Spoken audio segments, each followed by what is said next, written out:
Bismillahirrahmanirrahim. Assalamualaikum warahmatullahi wabarakatuh. Perkenalkan, nama saya Julio Karim Afandi, NIM channel 20020, kelas RC11, Keuangan Daerah 2020. Dan di sini saya akan membahas tentang materi pengantar akuntansi bagian bab 1. Dan di sini kita langsung aja ke bab slide berikutnya. Dan di sini kita pengertian dasar akuntansi. Pengertian dasar akuntansi adalah komponen-komponen yang membentuk dasar untuk semua sistem akuntansi, bahkan untuk seluruh konsep akuntansi. Entry ganda didasarkan pada persamaan dasar akuntansi. Dan ini ada pengertian dari beberapa ahli. Dan pada tahun 1989, menurut Horgen Harrison, akuntansi adalah suatu sistem yang mengukur aktivitas-aktivitas bisnis, yang memproses ke dalam laporan-laporan, dan mengkomunikasikan kepada pengambilan keputusan.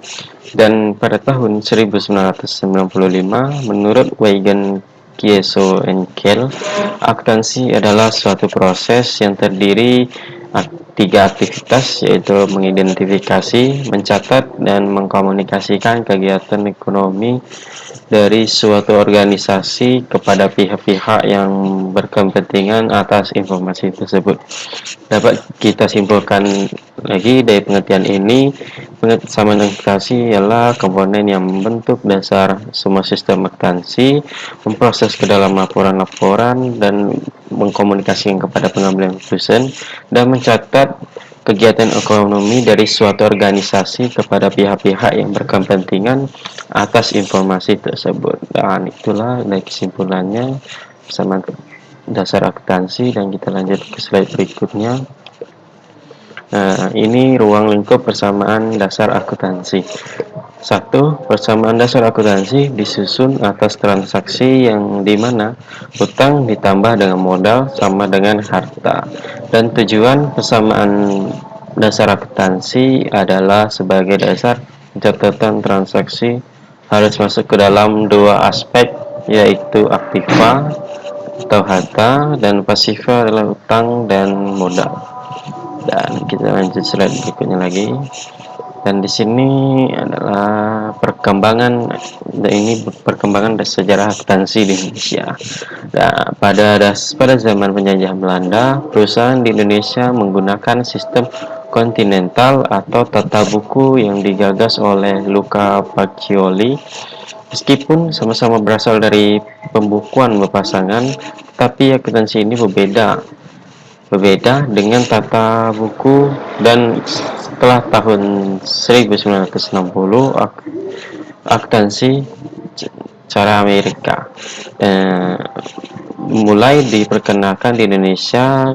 Seiring jalannya waktu, akhirnya sistem pembukuan di Indonesia pun berganti dengan kontinental menjadi Anglo-Saxon atau akuntansi cara Amerika. Nah, kita lanjut lagi. Dan ini peranan persamaan dasar akuntansi. Dan di sini ada 4, yaitu yang pertama sebagai peranan utama, yaitu sebagai pengendalian keuangan.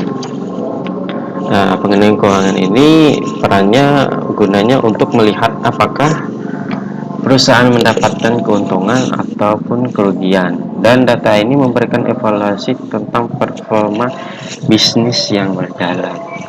Nah, yang kedua itu sebagai penyedia informasi. Ya, maksudnya menyediakan informasi seputar keuangan yang lebih akurat dan pastinya jelas. Dan ketiga ada analisis bisnis, yaitu untuk mengetahui kinerja perusahaan apakah berjalan dengan baik maupun sebaliknya. Nah, yang ke ini ada analisisnya berikutnya, itu membantu dalam mengisi laporan keuangan dan keuangan bisnis. Nah, untuk membantu Anda memahami apa yang terjadi dengan perusahaan secara finansial. Di sini ada contoh dari kegiatan perusahaan dalam akuntansi. Nih, 1. Menerima uang tunai dari setoran modal. Nah, yang kedua, menanamkan uang tunai dalam aktiva produksi. Tiga, menggunakan aktiva produksi untuk melakukan usaha.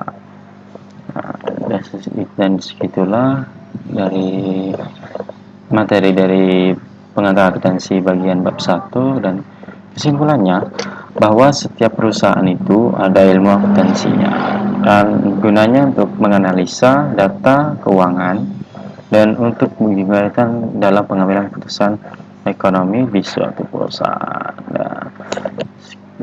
Sekian, terima kasih. Dan itulah materi dari saya, materi tentang pengantar akuntansi bagian bab 1. Saya akhiri. Wassalamualaikum warahmatullahi wabarakatuh.